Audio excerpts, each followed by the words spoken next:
Ladies and gentlemen, boys and girls, welcome to the most exciting episode of the 3 and the 13 show.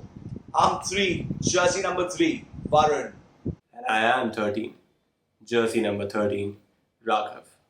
Today, we bring to you not just any champion, but the champion of champions, the reigning Olympic gold medalist in tennis from the beautiful country of Puerto Rico, Monica Puig. Monica, thank you for doing this. It's an honor. And I am very sure that your story is going to inspire all they can be inspired to, because they are listening to an reigning Olympic gold medalist. By the way, ladies and gentlemen, she is the only Puerto Rican to ever win an Olympic medal, and that too gold. The only unseeded Latin American player to win at the Olympics. There you have it, her story. Hi everyone, thanks for having me. So, Monica, an athlete's journey is always a tough one. In 2016, you started the year with a rank of 98. That made it very tough for you to qualify for the Olympics. So, how and what went in your mind, and what made you achieve your target? And did the hiring of a chiropractor and a fitness trainer help in that outcome? Like you guys said, 2016 was a year full of so many surprises. Starting the year ranked at 98 in the world, like you guys said, it was a real challenge because for me, I've always wanted to represent Puerto Rico at the Olympics, and I've always wanted to participate at the Olympics. So it was a real goal from the very beginning. Something that, I knew that I was going to do it. I knew I was going to accomplish it. But what was going to come out of that was something even more special. So that whole year was really full of me trying to find a lot of confidence in myself, a lot of confidence in my game. Being and working as a team, my coach, fitness trainer, and chiropractor, we were all working together to try and get my body where it needed to be physically, to be able to compete, as well as my game to be on the same level, and mentally as well. I remember very clearly the day that I qualified for the Olympics because I needed to reach the third round of the French Open in order to qualify. So that was a lot of pressure. And I knew that going into the French Open that I at least needed to make third round. And I ended up winning a real heart stopper of a match in the second round, 7-5 in the third set, just before they were going to stop because of darkness. And I really wanted to finish it right there. So I was very excited, very happy that I was able to qualify. And then arriving in Rio, all the experiences, all the expectations kind of just went out the window. It was just a whole different ball game when you got there, because it was beautiful to be able to celebrate sport and to be able to experience what it's like to be in a place where there are so many athletes who are all sharing the common goal, which is to win an Olympic medal. It doesn't matter what kind, bronze, silver, gold. An Olympic medal is something that for a country and for an athlete, it is the pinnacle of any award, any prize that you could win. I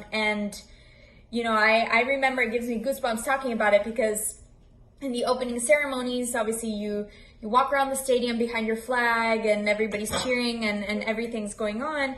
And then all of a sudden, after we walk out, I suddenly stop and think to myself, it's amazing that so many athletes in this arena are going to walk away with a medal. And I hope to be one of those athletes one day. And 7 days later, I was walking away with a gold medal. So it was really just a beautiful moment, believing in myself. Like you guys said, I beat 3 Grand Slam champions on my way to the title. I wasn't really thinking about that though. I was really in my own head during the whole week. So for me, it was a different event, because you could kind of forget about the competition and everything when you went back to the Olympic Village. That's what makes the Olympics so special, is that there are other athletes there that you can really talk to, learn from, and just socialize and have a good time. And Puerto Rico has a very small delegation of 48 athletes. So we all were very close during that week that I was there, talking, sharing experiences, going to eat together, and just having a good time. So I was able to disconnect from the tennis world when I left the Olympic arena. And then when I got back to the village, it was just, to have a good time and everything, while obviously maintaining the discipline that one needs to have in order to be a professional athlete, with a goal of going to the court to win every day. But all in all, that experience was just outstanding. So you were born in Puerto Rico and brought up in the States, right? If you were to have been brought up in Puerto Rico, would your professional life be a little different than it is? And also, if not a tennis player, what would you be? A successful entrepreneur? Because not many people know that you recently graduated from the Harvard University. Congratulations on that, though. That is correct. I was born in Puerto Rico and I was brought up in the United States. My father is a mechanical engineer, and his father was also a mechanical engineer, and they had their own firm in Puerto Rico. And during some pretty tough financial times in Puerto Rico, they transitioned their business over to the United States. So that is why I came over very young, and I started my tennis journey here. I definitely love Puerto Rico, and I love it with all my heart, and it's definitely home for me. Maybe my tennis life would have been a little bit different if it would have been brought up in Puerto Rico. I had so many great experiences and opportunities here in Florida, growing up in Florida, to play so many tournaments. I don't know what would have been, but it would have been very interesting to see. If I wouldn't play tennis, would I do anything else? I really do like gymnastics. That's an Olympic sport that I like to watch a lot. For me, the Olympics is something really cool. So I think any sport that would take me there. I do love horses, so equestrian would have been cool. I know one of my really good friends is a show jumper, so she jumps with her horse, and I ride with her from time to time. So that would be cool to learn and to do. We'll see if in the future I take it up as a hobby. Rapid fire! Who were your sporting idols? And also, have you had your fangirl moment with them? I don't know if I've been starstruck by anybody on tour, because I feel like we're all equals when we're there on tour. I see Roger Federer and I respect him. Novak Djokovic, I respect him. Serena Williams, I respect her. But not that I've been starstruck, because we're all kind of in the same position, playing the same tournaments and all of that. But I have been starstruck in real life, meeting Ricky Martin, Luis Fonsi, Lin-Manuel Miranda, who is Hamilton, and he is so cool, and I love him. All these beautiful people from Puerto Rico.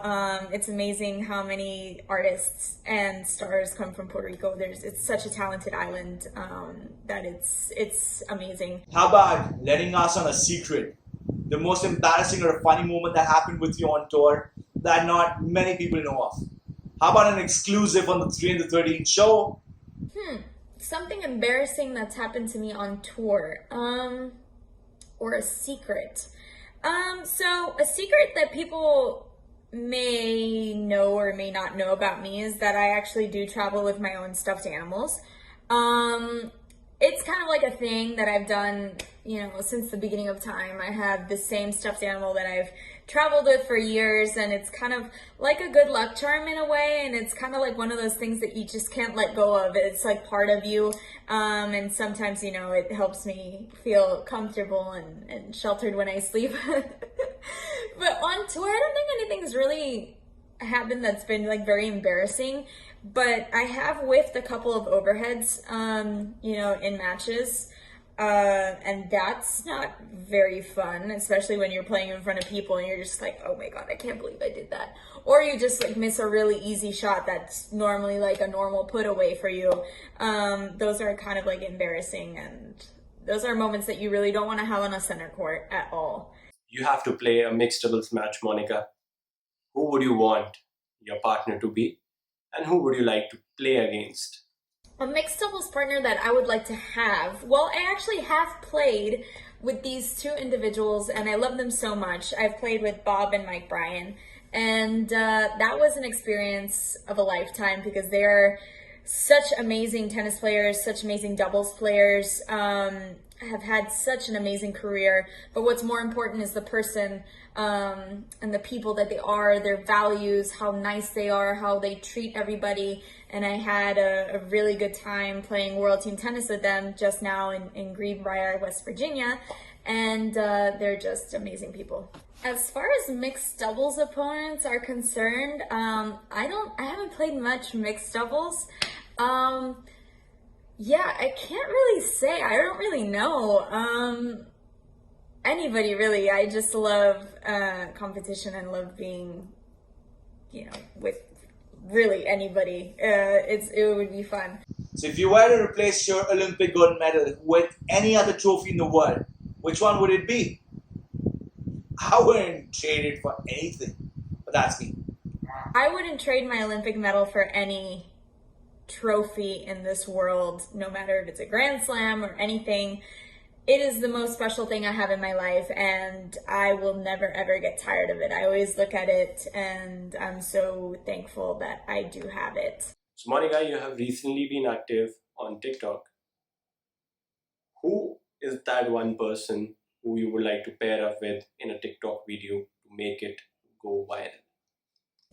In terms of TikTok, yes, I'm very active on TikTok. It really helps pass the time. I love it. If I were to do a TikTok with anybody, I really like Jason Derulo and his TikToks. So, he would be somebody I would really be interested in doing a TikTok with. He's been doing a lot of really cool ones, and I saw a couple that he did during quarantine at the very beginning that were really funny. So maybe I would do one with him, yeah. Time for you to have some psychic powers and share it with the world. If you were to predict one champion each from the WTA and the ADP who were to be the next big thing, who would they be? I'm not sure where my psychic powers will take me there. There are a lot of very promising young athletes coming up now on both the men and women's side. I can't say that I don't watch enough tennis to really know, but I don't know. We'll see what happens in the next couple of years. Or two situations, you have to choose one. Would you rather be world number one and never win a major, or win a major and never be world number one? In response to your question, I would definitely love to win a Grand Slam even if I don't become number one in the world, because the title means so much more.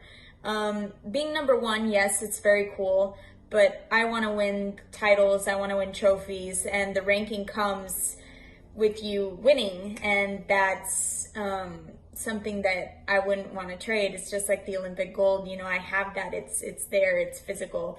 It's something that I can touch, I can see, and I can feel proud of every single day. Would you rather have a Puerto Rican traditional food all your life or the American fast food? I would definitely go for a Puerto Rican traditional dish for the rest of my life, and that would be mofongo or arroz con salchicha, which is rice and sausage. That's what my grandmother makes me all the time, and tostones. I can't guarantee that I would stay very fit if I had that for the rest of my life, but I don't think fast food would be it either. In a major tournament final match, what's your preference? Do you like to receive first or serve first? If I were to serve or receive first, it depends really. It depends on how I'm feeling that day. If I'm feeling good, I like to serve first. Sometimes I really like to receive serve, so sometimes, it just depends, you switch it up. Usually on grass, you always want to serve first because the surface is really fast, but, everybody's different, so it really just depends on the day.